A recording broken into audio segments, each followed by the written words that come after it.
بسم اللہ الرحمن الرحیم حسبنا اللہ ونعم الوکیل نعم المولا ونعم النصیر اعوذ باللہ من الشیطان الرجیم بسم اللہ الرحمن الرحیم الحمد للہ رب العالمین والصلاة والسلام والتحیت والاکرام على سيدنا ونبينا وشفيع ذنوبنا وطبيب نفوسنا وحبيب قلوبنا أبي القاسم محمد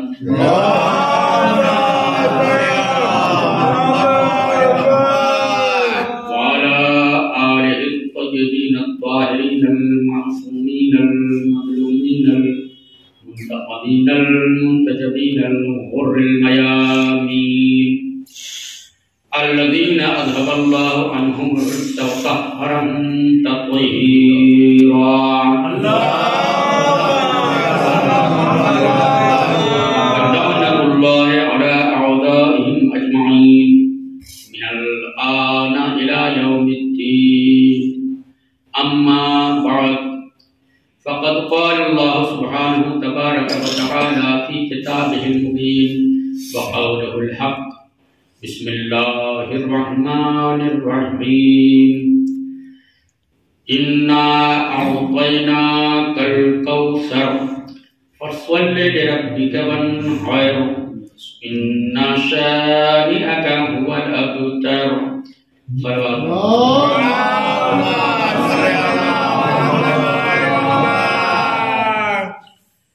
فیضان مانی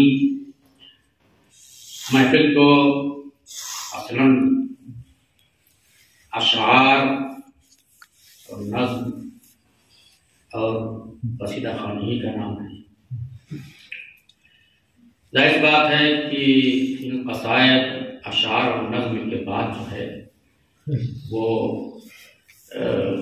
میرے لیے جو ہے کچھ بولنا جو ہے بڑا مشکل ہے،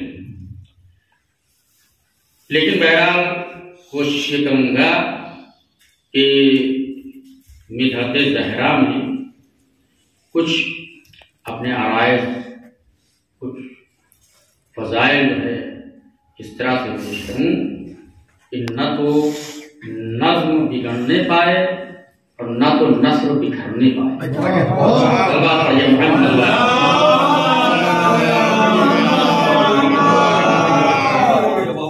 اب ظاہر بات ہے کہ انسان نے اپنے معافی ضمیر اور اپنے مقاصد، اپنی مراد،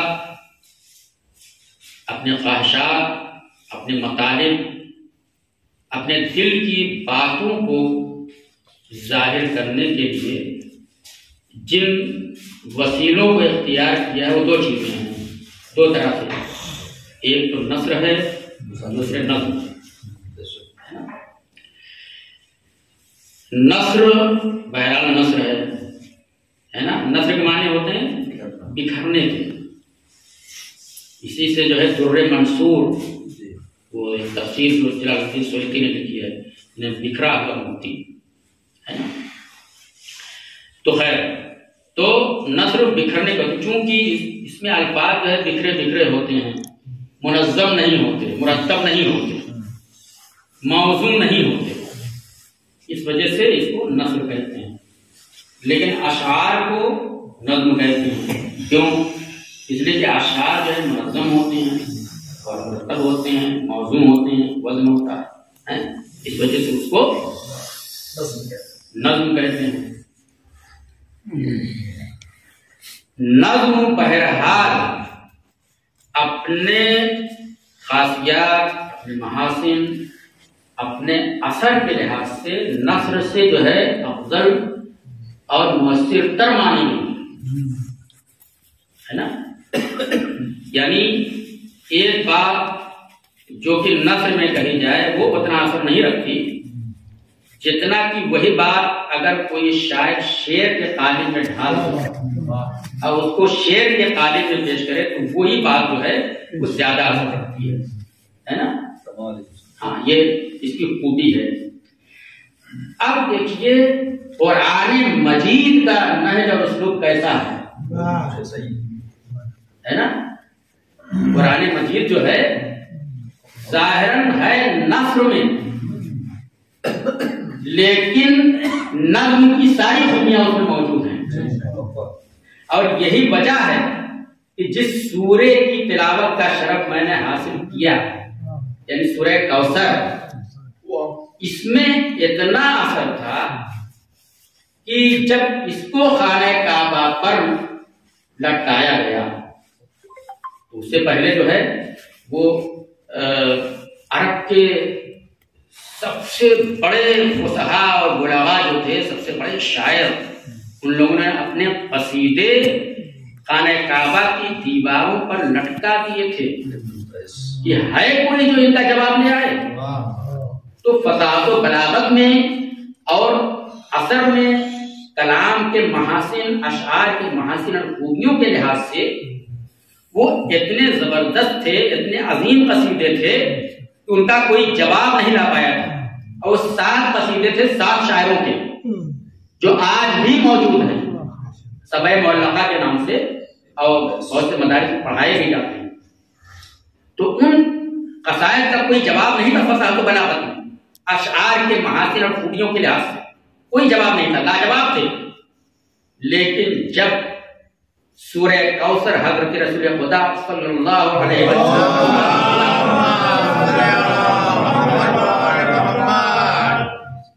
اور اس کے نزول کے بعد یہ سورہ خانہ کعبہ کی دیوار پر لٹکایا گیا تو یہ سورہ فصاحت و بلاغت میں اور کلام کے محاسن اور خوبیوں کے لحاظ سے اتنا بلندیوں پر تھا، اتنی معراج پر تھا کہ ان شعراء کے لیے جواب لانا کیا. تاریخ بتاتی ہے کہ رات کی تاریکیوں میں اپنے منہ پر جو ہے ڈھاٹا باندھ کر آئے اور اپنے قصیدوں کو اتار لے گئے، اس لیے کہ سورہ کوثر کا جو ہے جواب بالکل ان کے پاس نہیں تھا، نہ تو اس وقت تھا نہ تو آج تک کوئی اس کا جواب لا سکا. ایک صلوات پڑھیے محمد.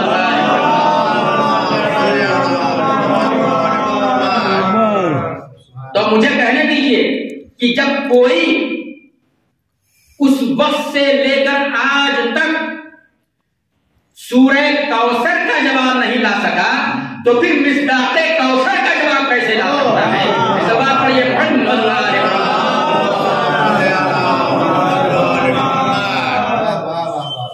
جس طرح سے قرآن کا کوئی جواب نہیں، جس طرح سے سورہ کوثر کا کوئی جواب نہیں، چیلنج ہے آج تک، لیکن آج تک کوئی جواب نہ لا سکا. اب کوئی یہ کہے کہ بھائی اس وقت نہیں لا سکتے تھے، لیکن اگر اس وقت ہم ہوتے تو ہم جواب لے آتے.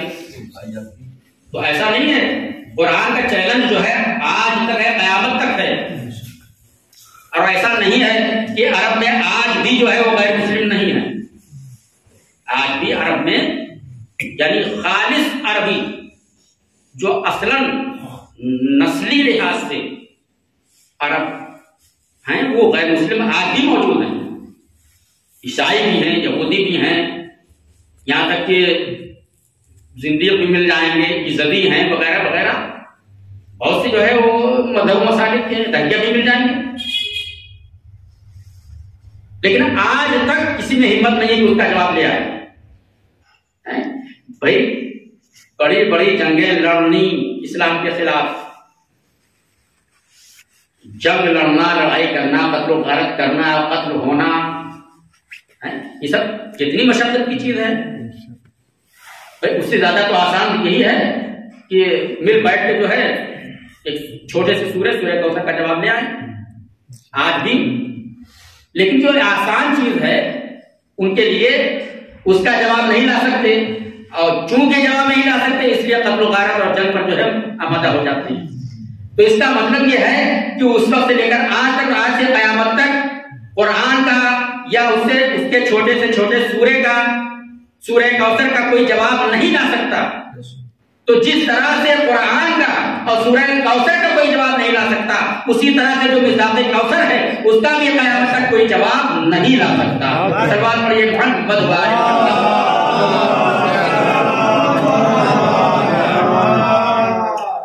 ساری بات میں آپ کے سامنے نہیں پیش کروں گا، اس لیے زیادہ ہو چکا ہے، اقتدار کے ساتھ میں آخری منزل تک پہنچ جاؤں گا۔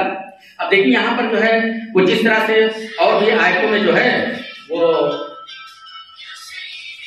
اور بھی آیتوں میں دوسروں کو شامل کرنے کی کوشش کی گئی، یا کہ اہل بیت کو خارج کرنے کی کوشش کی گئی اس آیت میں۔ چنانچہ کوثر کے جو ہے بہت سے معنی لوگوں نے بیان کر دیے ہے نا۔ اصل زیادہ آپ کو معلوم ہوگا کہ حوض کوثر، چشمہ کوثر ہے نا کہا جاتا ہے، ٹھیک ہے۔ رسول خدا کو اللہ نے وہ بھی دیا، وہ بھی عطا فرمایا، لیکن یہاں پر سورہ کوثر میں مراد کیا ہے؟ اب آپ یہ بتائیے کہ شاعر نزول اس کے حضرات کو معلوم ہے، مجھے زیادہ تفصیل میں نہیں جانا ہے کہ جب آپ کے اللہ نے جو آپ کو فرزند عطا فرمائے تھے وہ جب آپ ہو گئے، اللہ نے اپنے پاس بلا لیا، تو دشمن نے جو ہے تانا دیا کہ یہ تو جو ہے ابتر ہے، یعنی مقبول نسل ہے، ایک نسل جو ہے منقطع ہے۔ اسی کے جواب میں سورہ کوثر نازل ہوگا۔ اب خدا نہ خاصا ہے، مثال کے طور پر میں پیش کر رہا ہوں آپ کے سامنے کہ کسی کا بیٹا جو ہے جاں بحق ہو جائے، آپ تعزیت کے لیے جائیں اور کہیں کہ کوئی بات نہیں، اللہ آپ کو پانی دے گا،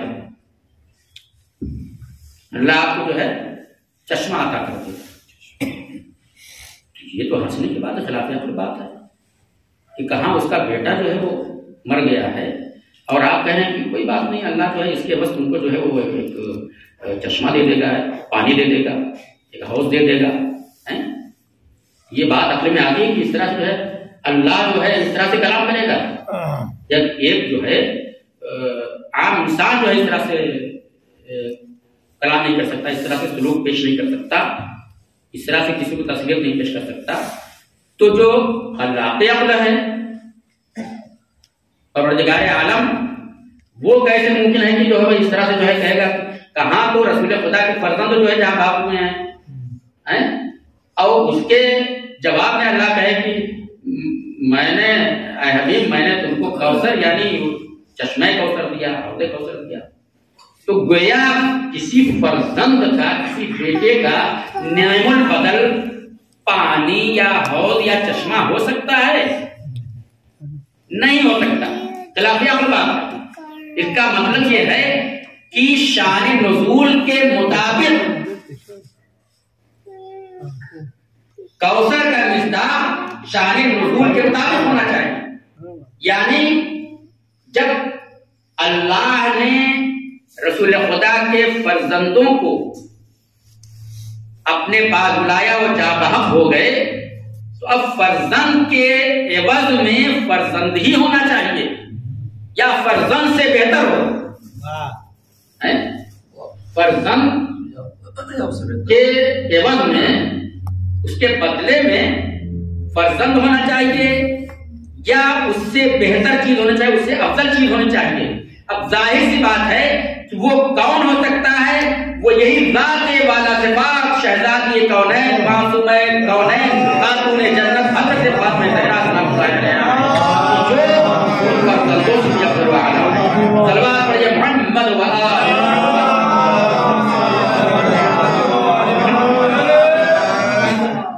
یہ ہے شہزادی زہرا سلام اللہ علیہا۔ اور آپ کی بہت بڑی خاصیت یہ ہے کہ 14 معصومین علیہ السلام میں 13 معصوم کے انوار تو حضرت آدم سے حضرت ابو طالب اور حضرت عبداللہ تک اسلاب و ارحام سے منتقل ہوتے رہے، لیکن شہزادی زہرا سلام اللہ علیہ کا نور جو ہے اسلاب و ارحام سے منتقل نہیں ہوا، بلکہ خدا نے اس کو اپنے قرب میں جنت میں رکھا۔ اور جب دنیا میں بھیجنا چاہا تو رسول خدا کو اسی کے خارج معراج عطا فرمائی. ویسے تو بہت سی معراج ہوئی ہے، ایک بار نہیں ہوئی ہے، روایتوں میں 300 تک ہیں معراج. تو یہ خاص طور سے تیسری معراج کے لیے روایتوں میں ہے کہ تیسری معراج جو اللہ نے عطا فرمائی اپنے حبیب کو، اس موقع پر جس وقت رسول خدا صلی اللہ علیہ وسلم جنت میں تو ایک شجرہ طیبہ کو دیکھا، ایک باغ درخت کو دیکھا جو ایسا نورانی تھا، ایسا پرنور تھا کہ جنت کا کوئی درخت اس کی نورانیت کے آگے پیش تھا. جتنا پرنور تھا، اتنا نورانی کوئی درخت نہیں تھا جتنا یہ ہے. چنانچہ جب اس درخت کے قریب پہنچے حبیب کبریا تو ایک مرتبہ رک گئے. ایک مرتبہ جبریل امین آتے ہیں اور عرض کرتے ہیں یا رسول اللہ آپ کیا دیکھ رہے ہیں؟ رسول خدا نے فرمایا کہ یہ ایسا درخت ہے کہ جنت میں نے ایسا کوئی درخت نہیں دیکھا، ایسا پرنور درخت، اتنا پاک و پاکیزہ درخت. اور اس کی خاصیت یہ تھی کہ اس میں صرف ایک پھل تھا، سیب کا درخت تھا اور صرف ایک ہی پھل تھا. جبکہ اور جنت کے جو اشجار ہیں، درخت ہیں، ان کی خاصیت یہ کہ اتنے بڑے بڑے ہوں گے کہ ہر مومن کے گھر میں ان کی شاخیں ہوں گی، طوبہ وغیرہ طوبہ، اور اس میں بے شمار پھل ہوں گے وغیرہ وغیرہ. لیکن یہ ایسا درخت تھا کہ اتنا پرنور اور صرف ایک پھل، ایک سیب کا. چنانچہ جبریل نے کہا کہ یا رسول اللہ خدا کا حکم ہے کہ آپ اس سیب کو تناول فرمائیں. چنانچہ جیسے ہی رسول خدا نے چاہا کہ اس کو تناول کریں، وہ سیب خود ہی جو ہے آپ کی خدمت میں آ گیا. اور جب چاہا کہ اس کو کاٹ کر جو ہے تناول کریں تو ایک در کا چاقو، ایک در جو کہ چاقو کے مانند تھا، وہ فوراً جو ہے نازل ہوا. اور جیسے ہی وہ اس سیب سے مس ہوا اس کے 2 حصے ہو گئے. اب جب 2 حصے ہوئے تو رسول خدا نے اس کے ایک آدھے حصے کو جو ہے تناول کرنا شروع کیا. جب اس کو تناول کرنا شروع کیا، تناول کر چکے آدھے حصے کو، تو کیا دیکھتے ہیں کہ دوسرا حصہ جو ہے غائب ہو گیا. اب اس آدھے سیب کے اس آدھے حصے سے جو اس حصے میں شہزادی زہرا کا نور تھا، اور اس کے ذریعے سے صلب حبیب کبریا میں شہزادی کا نور پہنچا، اور اس کے بعد یہ دنیا میں آیا، عالم وجود میں آیا. اب آپ کو تشویش ہوگی کہ وہ آدھا حصہ کیا ہوا. تو معلوم ہے روایتوں میں ہے کہ وہ آدھا حصہ جو ہے اس آدھے حصے سے اللہ نے ذوالفقار بنائی. آدھے حصے سے شہزادی کونین کا وجود ہے اور آدھے حصے سے ذوالفقار ہے، اور دونوں کو علی کے ماتحت کر دیا، دونوں کو علی کے اختیار میں دے دیا. اور شاید اسی وجہ سے میر انیس نے فرمایا ہے کہ عقیل گر ہے تو ان 2 بڑی بلا سے بچے، عقیل گر ہے تو ان 2 بڑی بلا سے بچے، علی کی تیغ سے، زہرا کی بددعا سے بچے. سلوات پڑھیے محمد صلی اللہ علیہ وسلم.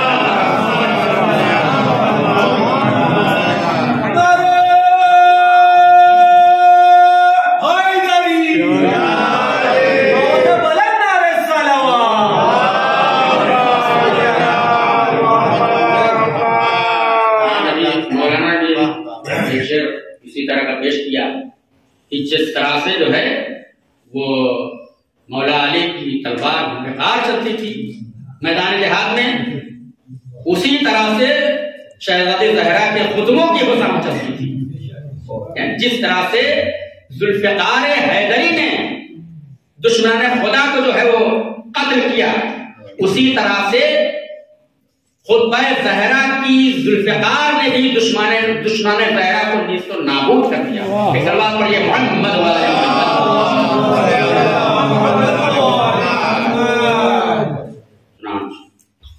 یہ ہے شہزادی زہرا کہ جو ہمیں سب کے لیے نہیں بلکہ ائمہ طاہرین علیہ السلام فرماتے ہیں کہ میری جدہ میری دادی حضرت فاطمہ زہرا سلام اللہ علیہا میں ہمارے لیے اسوہ حسنہ ہے. دیکھیے تمام معصومین خود جو ہے تمام انسانوں کے لیے تمام بندوں کے لیے اسوہ حسنہ ہے، بہترین نمونہ عمل ہے. ان کے عمل کو دیکھ کر جو ہے تمام بندگان خدا جو ہے وہ عمل کرتے ہیں، خدا کی عبادت، خدا کی عبودیت، خدا کی بندگی بجا لاتے ہیں. لیکن امام معصوم کا ارشاد ہے کہ ہماری جدہ ہماری دادی شہزادی زہرا کی ذات میں ہمارے لیے اسوہ حسنہ. اس سے شہزادی زہرا کی فضیلت کا اندازہ. چنانچہ آپ کی سیرت دیکھیے کہ شادی کے موقع پہ کتنا خوشی کا موقع ہوتا ہے، لیکن جب آپ جو ہے سیرت کا ایک نمونہ میں آپ کے سامنے پیش کر رہا ہوں. آپ عقد کے بعد جب مولا علی کے بیت الشرف میں تشریف لائیں اور مولا علی آپ کے پاس آئے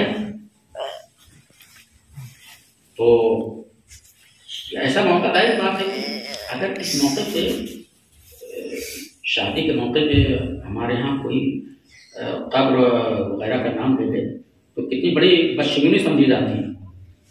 ظاہر بات ہے کوئی بھی قبر کا نام نہیں لیتا، بدشگونی سمجھی جاتی ہے. شہزادی زہرا نے کیا فرمایا؟ مولا علی جب تشریف لاتے ہیں بیت الشرف میں ہجرِ عروسی میں، ایک مرتبہ شہزادی زہرا فرماتی ہیں کہ میرے سرتاج